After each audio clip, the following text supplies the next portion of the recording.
안녕하세요. 그녀의 북살롱 미셸입니다. 네, 제가 오늘 소개해드릴 책은 바로 이 책, 우상의 황혼이라는 니체의 책입니다. 부클래식이라는 데서 출판사에서 번역한 책인데 이 아이콘 되게 이쁘지 않나요? 아이콘이 눈에 들어오는 클래식스라는 출판사입니다. 이 출판사에서 출간한 도서들 이렇게 책 날개에 나와 있는데 다 보고 싶어요. 그 중에 눈에 들어오는 제목이 있습니다. 고독한 산책자의 몽상이라는 장자크 루소의 책이 제목이 눈에 들어오고요. 그리고 데카르트의 방법소설, 에라스무스의 격언집. 언젠가 시간이 또 난다면, 아닌 시간을 또 내서 한번 읽어보고 싶은 책들이에요. 지난번에도 니체의 책을 조금 읽어드리다 말고 황급히 방송을 마쳤던 것 같은데요. 제가 요새 니체의 책을 많이 보고 있습니다. 그래서 이번에도 니체 나가요. 지은이 프리드리히 니체, 독일의 철학자이자 시인, 1844년에 독일 라이프치히 근처의 레켄이라는 작은 마을에서 태어났고, 아버지는 루터교 목사, 어머니 역시 목사의 딸이었다.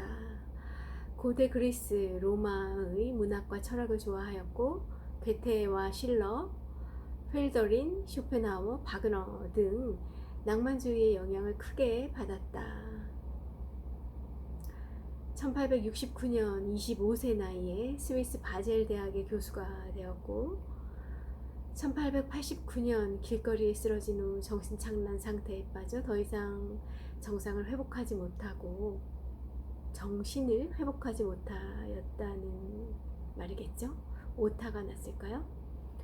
그 이후로 병상에서 지내다가 1900년 8월 25일 바이마르에서 조용히 숨을 거둔다.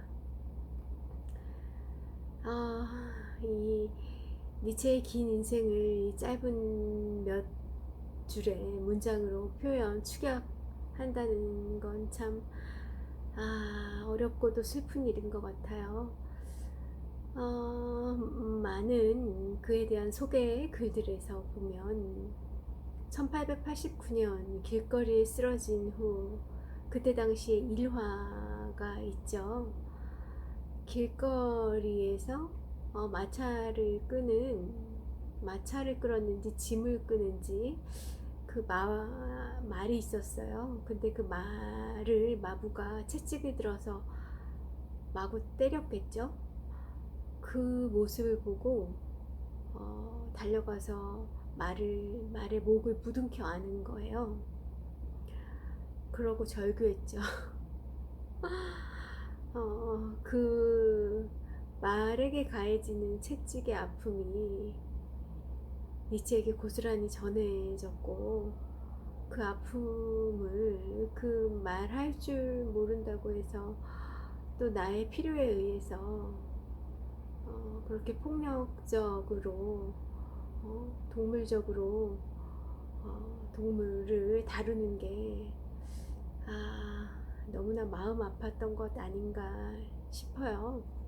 그 이후로 정신병원에서 삶을 마감하기까지 작품 활동을 이어가기도 했습니다만, 그 정신착란이라고 부르는 것이 저는 그 시대의 한계이지 않았나 하는 생각을 좀 하고요. 어쩌면 그 순간이 니체가 진정한 철학자로, 그리고 그 성숙한 그의 철학이 삶으로 터져나온 말뿐인 철학이 아니라 그 체화된 철학이 견딜 수 없어서 몸 밖으로 행해져 나온 그런 거 아니었을까. 정말 어떻게 보면 철학자로서 또 인간으로서 한 단계 큰 도약, 성숙하는 그런 장면이지 않았었을까, 그런 순간이지 않았을까, 그런 생각을 저는 하게 되더라고요. 니체의 작품, 많은 작품이 있습니다. 비극의 탄생, 반시대적 고찰, 인간적인, 너무나도 인간적인, 그리고 가장 유명한 자라투스트라는 이렇게 말했다가 있고요. 선악의 저편, 그리고 지난번 시간에 제가 소개해드렸던 도덕의 계보학, 선악의 저편과 맥을 같이 하고 있는 그 도덕의 계보학이라는 책이 있고, 바그너의 경우 또 오늘 소개해드린 이 우상의 황혼, 이 사람을 보라, 안티크리스트, 우리나라 말로는 적그리스도라는 제목으로 과거에 많이 번역되어 왔던 그런 작품들이 있습니다.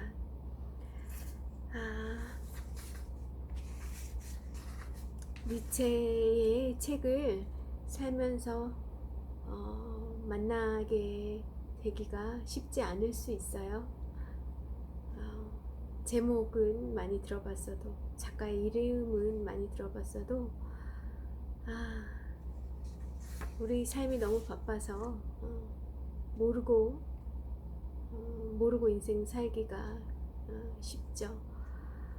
우연히 제 팟캐스트에, 제 유튜브에 오셨다면 이렇게 이런 인연으로 니체의 글들을 한 번씩 만나보는 것도 인생의 좋은 경험, 큰 선물이지 않을까 하는 생각하면서 이 책의 머릿말 부분 먼저 읽어드립니다. 니체는 1889년 1월 3일 이탈리아 토리노 알베르토 광장에서 졸도하여 정신착란을 일으켰다. 이와 더불어 철학자로서 그의 삶은 끝이 난다. 그리고 니체는 1년 뒤 1990년 8월 25일 긴 투병 생활 끝에 사망한다. 이 토리노 광장에서 그 사건이 있은 이후에 작품 생활을 이어간 것이 아니고 불과 1년 반 정도 이후에 삶을 마감하셨었네요. 제가 착각을 했었나 봅니다. 1888년 니체는 마치 자신의 파국을 예감한 듯 그의 말기 저작 6권을 집필한다. 우상의 황혼, 오늘 소개해드리는 이 책은 1888년 니체가 스위스 실스마리아에 머물면서 완성한 작품인데 출판은 다음해 1889년에 이루어진다. 니체 하면 가장 먼저 우리에게 떠오르는 것은 신은 죽었다라는 문장일 것이다. 그러나 니체의 비판 정신은 비단 종교에 국한된 것이 아니었다. 니체의 서구 문명에 대한 철저하고 근원적인 비판은 모든 우상들, 형이상학, 이성, 세계관, 도덕, 과학, 문학, 예술, 국가 등 모든 우상들에 대한 가차없는 공격이었다. 어머니와 아버지가 다 목사 집안 혹은 또 목사이셨어요. 그런데 신은 죽었다 라고 단정을 내렸죠. 우리에게 신의 사망을 선고했어요. 그리고 모든 그간 그 주변에 우리가 추구하고 있던 이성, 도덕, 과학, 문화, 예술, 국가, 세계관, 이 모든 우리에게 주입되어 있는 우리가 의심 없이 받아들이고 있는 모든 우상들에 대한 가차 없는 공격을 퍼붓습니다. 이 책 우상의 황혼의 부제목인 어떻게 우리는 망치를 들고 철학하는가는 이러한 맥락에서 이해될 수 있습니다.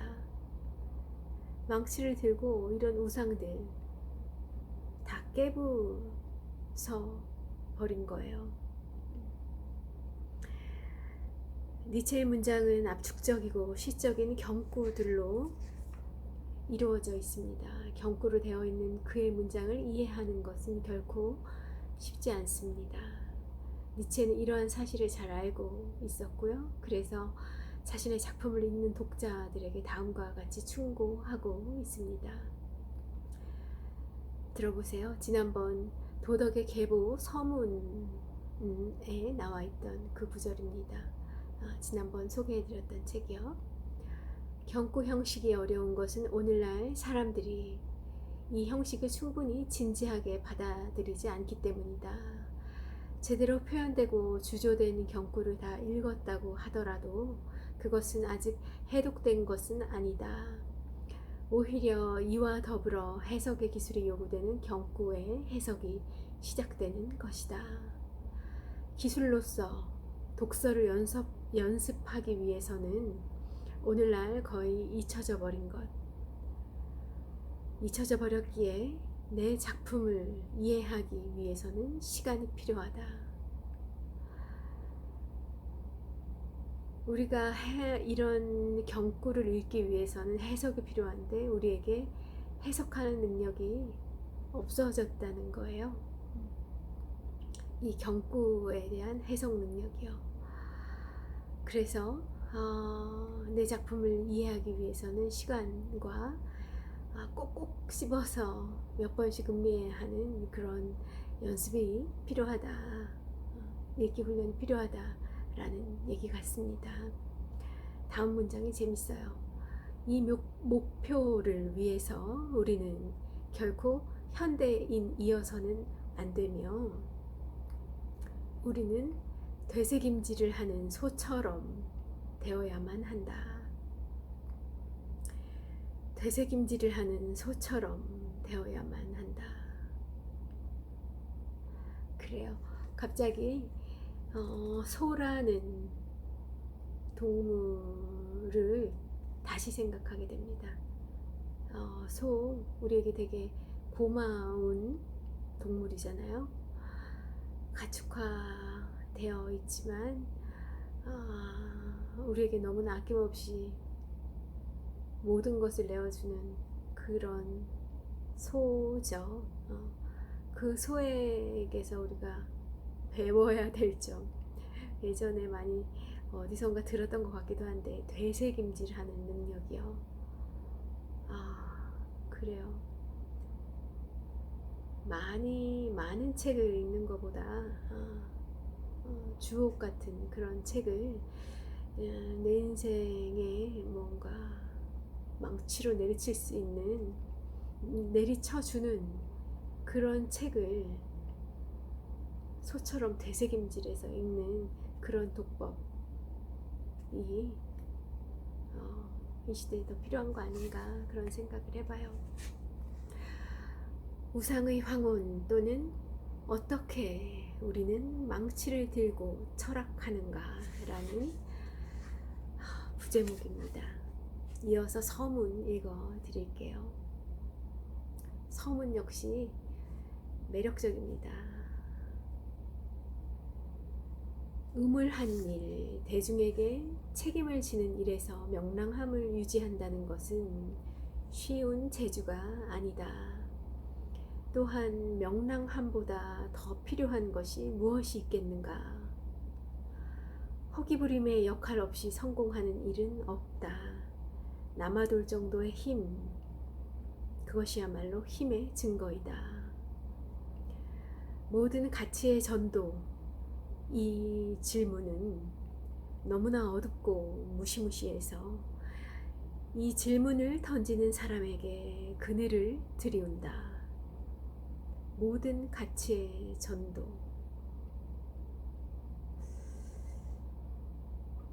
이러한 과제의 운명은 너무나 무거운 진지함을 털어버리도록 매 순간 해를 향해 달리도록 그에게 강요한다. 그래요. 우리에게 주입된 모든 가치, 이런 이래야 한다 저래야 한다 저게 맞다 이게 옳다 저게 틀리다 이런 가치 우리를 올가매는 이 모든 것들 너무나 어둡고 무시무시해서 이런 우리가 살면서 배워온 익혀온 모든 가치들이 우리 인생의 사람에게 그늘을 만들어요. 운명 너무나 무거운 진지함을 우리에게 강요합니다. 매 순간 해를 향해 달리도록 그에게 강요해요. 해 얼마나 뜨겁습니까? 얼마나 밝습니까? 그 해 속으로 돌진해 가라고 우리를 맹렬하게 북돋아요. 우리에게 주입된 모든 가치들이 이 과제를 위해 모든 수단은 정당화되고 각각의 경우는 하나의 행운이다. 무엇보다 전쟁에서 그렇다. 항상 전쟁은 매우 내면화된, 매우 심오하게 된 정신의 위대한 지혜이다. 부상을 당해도 아직 치유력이 있지 않은가. 내가 식자의 호기심에는 그것의 유래를 알려주지 않는 격언, 그것이 오래전부터 나의 좌우명이었다. 그 좌우명이 바로 이겁니다. 부상에 의하여 혼은 고양되고 덕은 자라난다. 나를 무너뜨리지 않은 부상, 나를 무너뜨리지 않은 고통은 나를 성장시킨다 라는 말 아마 니체가 했던 것 같은데 맥락이 같죠. 어떤 상황에서는 내가 더욱 소망하는 또 다른 형태의 쾌유를 나는 소원한다. 그것은 우상들의 비밀을 캐묻는 것이다. 세계에는 실제들보다 우상들이 많다. 이것이 내가 이 세계에 대한 나의 사악한 눈빛이고 또한 나의 사악한 귀이다. 여기서 망치를 들고 한번 질문을 던지면 아마도 부풀어 오른 내장에서 이야기하는 저 유명하고 공허한 음성의 대답을 듣게 될 것이다. 이 소리는 귀 배후에 귀를 가진 자에게 얼마나 황홀한 것인가. 늙은 심리학자이며 유혹자인 나는 조용히 있기를 원하는 바로 그것을 시끄럽게 해야만 한다. 우상들의 비밀을 캐묻는 것. 세계에는 실제들보다 우상들이 너무나 많다. 나의 사악한 눈빛으로, 나의 망치로, 이 나의 사악한 귀로서 그런 우상들의 비밀을 나는 깨부수고 캐낼 것이다. 그것이 내가 이 땅에 온 이유다. 뭐 이렇게 아주 도전적인 썰을 풀고 있으신 것 같습니다. 무엇보다도 이 책 역시 책 제목에서 알 수 있듯이 어떤 휴식, 태양의 흑점, 어떤 심리학자의 여유로운 도약이다. 니체 본인의 자신의 여유로운 도약이 바로 이 책이라는 겁니다. 이것은 아마도 새로운 전쟁이 아닐까? 그리고 새로운 우상들이 캐내어지지 않을까? 나로 인해. 이 소책자는 거대한 선전포고이다. 여기서 캐내는 우상들은 시대의 우상들이 아니라 영원한 우상들이다. 이 영원한 우상들은 소리굽새와 같은 해머에 의해 건드려질 것이다. 이보다 더 오래되고 더 설득력 있고 더 거드름 피우는 우상들은 전혀 없었다. 또한 더 공허한 우상들도 없다. 내가 여기서 깨트릴 그런 이 실제하지 않는 우상들, 이것보다 더 공허한 건 세상에 없다는 니체님의 주장이에요. 그렇다고 이 우상들이 가장 믿을 만한 것이라는 사실은 방해받지 않으며 가장 고상한 우상인 경우 사람들은 그것을 결코 우상이라고 말하지 않는다. 그래요. 그들이 우상이라고 생각했다면 떠받들지 않았을 겁니다. 우상이라는 걸 알아채지 못했기 때문에 그렇게 떠받들고 있는 거죠. 모든 가치의 전도라는 책의 제1부가 완성된 날에 프리드리히 니체가 이 책 우상의 황혼에 서문을 썼던 것 같아요. 이 잠언과 경구로도 이어져 있고 또 그 서술식으로 쭉 이어진 부분도 있는데 잠언 경구 형식으로 이루어진 부분 먼저 좀 읽어 볼게요. 여유로움은 모든 심리학의 시작이다. 뭐라고? 그래서 심리학은 어떤 악덕이란 말인가? 우리 중에 가장 용감한 사람도 그가 진정 알고 있는 것에 대해서 용기를 보이는 경우는 드물다. 아리스토텔레스는 사람이 혼자 살기 위해서는 동물이거나 신이어야 한다고 하였다. 그러나 세 번째 경우가 빠졌다. 둘 다 이어야만 한다. 동물이면서 신이어야. 그런 경우가 바로 철학자라고 니체는 이야기했어요. 본인이죠. 본인. 모든 진리는 단순하다. 이것은 이중의 거짓말이 아닌가. 최종적으로 나는 많은 것을 알고자 하지 않는다. 지혜는 또한 지식의 한계를 긋는다. 이것과 관련해서 뒤에 한 챕터가 전개되고 있는데 다 읽어드릴 수 없어서 안타깝네요.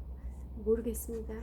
제가 유튜브 만 회쯤 지나가고 나면 전문 다 읽어드릴 수 있는 여유가 생길지 모르겠어요.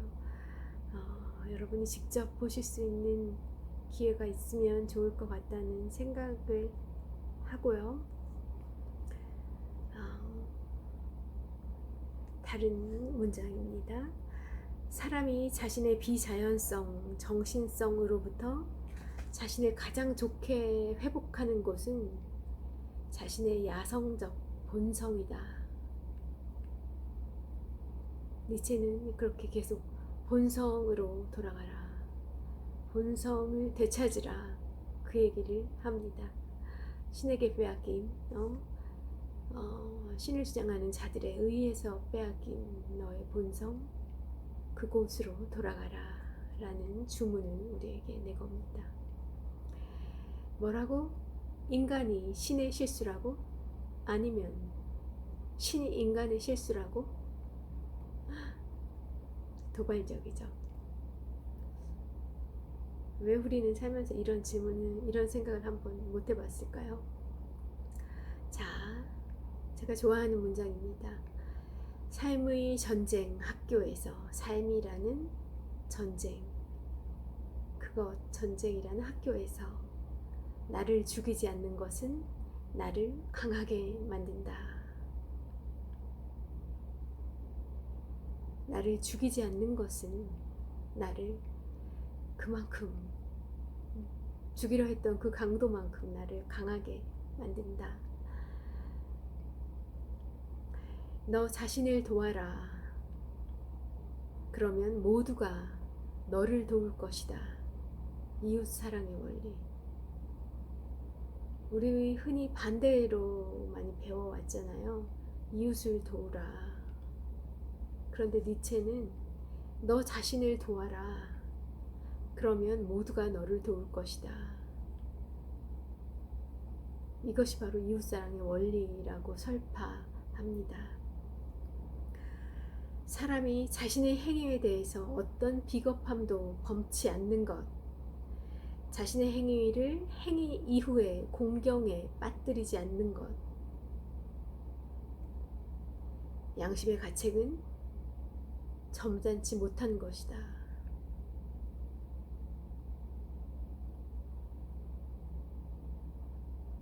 나에 대해 너무 죄스러워할 필요가 없다. 뭔가 뭐 자꾸 이런 어떤 주의, 어떤 기준, 어떤 이래야 하는 것, 그런 것들로 인해서 우리가 항상 우리의 행위를 돌아보면서 반성하잖아요. 그런 일에 시간을 쏟을 필요 없다. 주장입니다. 당나귀가 비극적일 수 있는가? 자신이 나를 수도 던져버릴 수도 없는 짐 때문에 사람이 몰락한다는 것이 가능한가?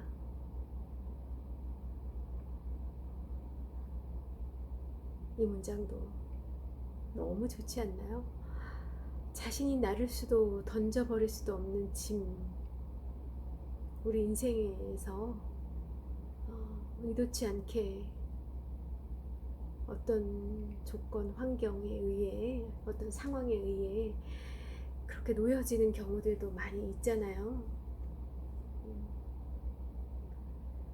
그런 것 때문에 사람이 몰락한다는 것이 가능한가? 몰락하면 안 될 거예요. 그쵸? 남들을 의식하면 몰락해버리고 말 겁니다.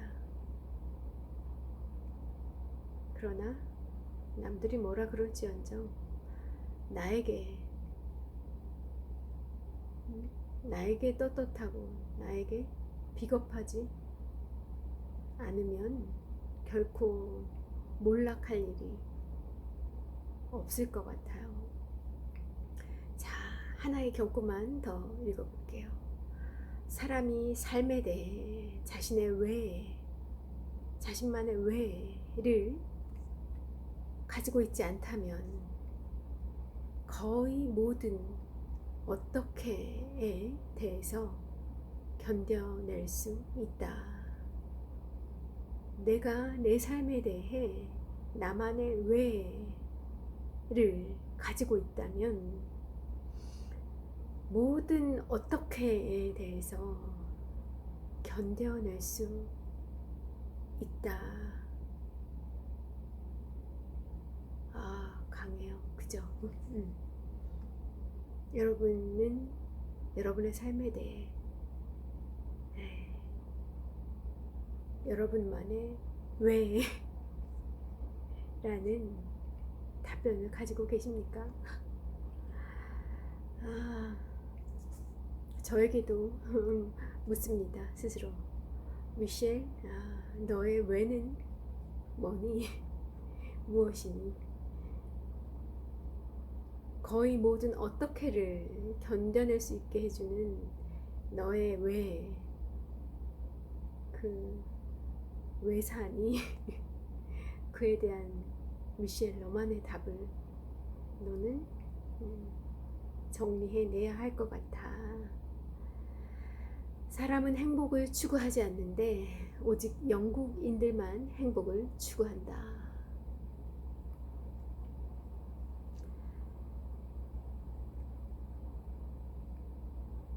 사람은 행복을 추구하지 않는데 신교를 만들어낸 영국인들만이 행복을 추구한다. 뭐 여러 가지 얘기들을 더 할 수 있을 것 같아요. 그런데 우리 시간이 짧으니까 제가 또 주옥 같은 그의 문장으로 넘어가 보겠습니다. 예, 이어서 읽어 드릴게요. 반박이나 비판은 부득이 간접적으로 하고 긍정을 기본으로 하는 나의 스타일에서 벗어나지 않기 위해서 나는 우리가 교육자를 필요로 하는 3가지 과제를 설정한다. 우리는 보는 법을 배워야 한다. 우리는 생각하는 법을 배워야 한다.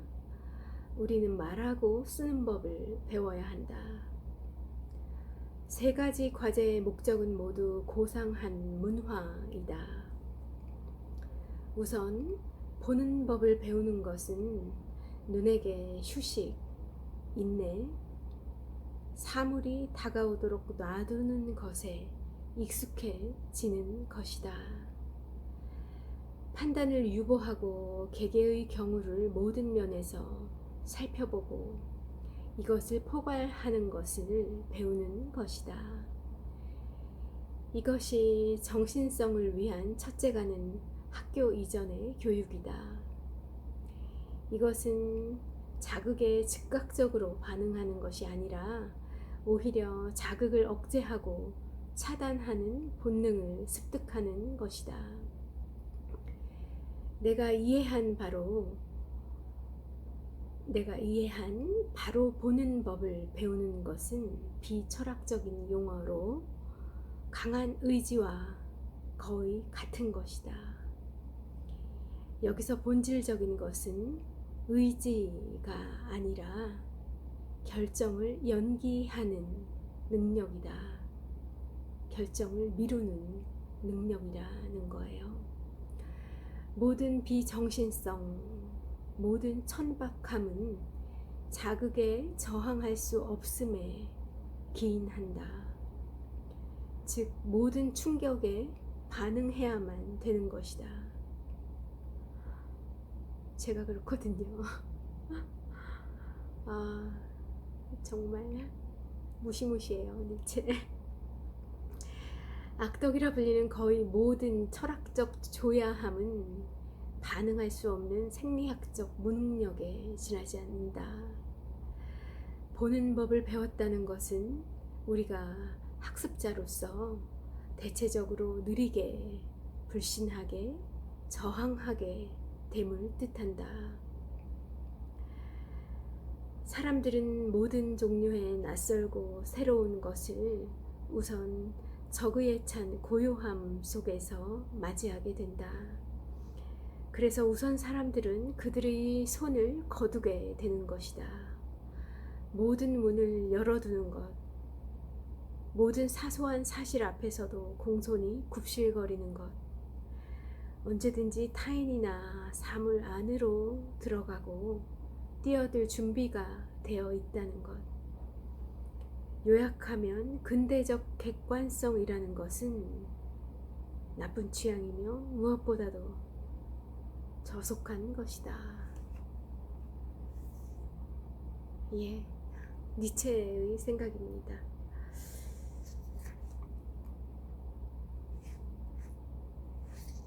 조금 더 읽어볼까요? 생각하는 법을 배우는 것. 우리가 배워야 하는 이유, 배워야 하는 것 3가지 중에 2번째, 생각하는 법이었죠. 그건 뭘까요? 이렇게 이야기하고 있습니다. 생각하는 법을 배우는 것. 우리 학교들은 이에 대한 개념을 더 이상 갖고 있지 않다. 대학에서뿐만 아니라 철학을 배운 지식인들에게조차 이론으로서, 실천으로서, 기회로서 논리학은 사멸하기 시작했다. 독일 책들을 읽어보라. 그 책들에는 생각하는 것은 기술, 교육계획, 숙련에 의한 의지가 필요하다는 것, 생각하는 법을 배우는 것은 춤을 배우는 것과 비슷하며 일종의 춤이라는 것에 대한 희미한 기억조차 없다. 정신적인 것의 가장 가벼운 발걸음을 모든 근육으로 넘쳐 흐르게 하는 세련된 전율을 경험으로부터 알고 있는 독일인이 누가 있단 말인가.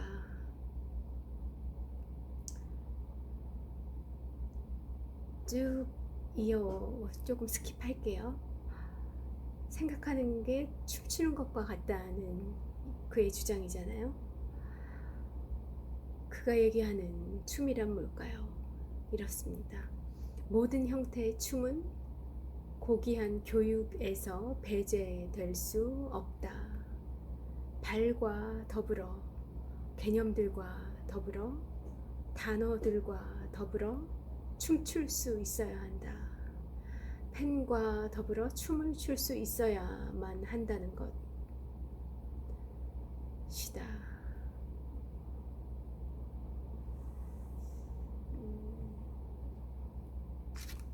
생각한다는 것이 되게 이 감각적으로 느껴질 수 있어야 그런 사고를 할 수 있어야 한다는 이야기 같습니다.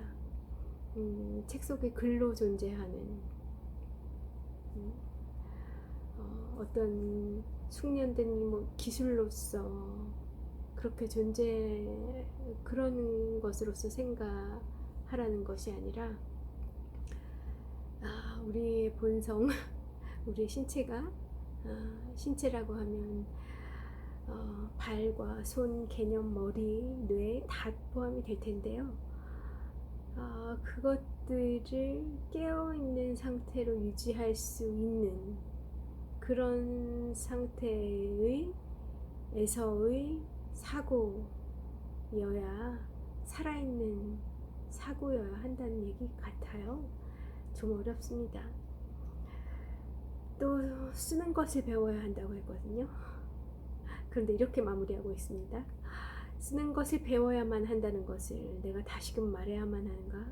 그러나 이 점에서 나는 독일 독자들에게 완전한 수수께끼가 되어버릴 것이리라. 이 니체는 자기의 생각을 자기 사후 100년이 흐른 후에야 이해할 수 있을 것이다. 100년 후대의 사람들이라야 비로소 내 말을 이해할 수 있을 것이라고 했어요. 그리고 당시에 자기 고국이었던 독일 독자들이 결코 자신의 글을 이해한다거나 자기를 이해해 줄 수 있을 것이라고 생각지 않았습니다. 엄청 독일의 교육과 독일의 그 기독교적 그리고 그 이성적 사고 근대의 그런 사고의 물결 그런 것들에 망치를 들고 다가갔던 니체였기 때문에 어쨌든 우리가 교육을 해야 되는 법은 생각하는 법을 배우고 말하고 쓰는 법을 배우는 것.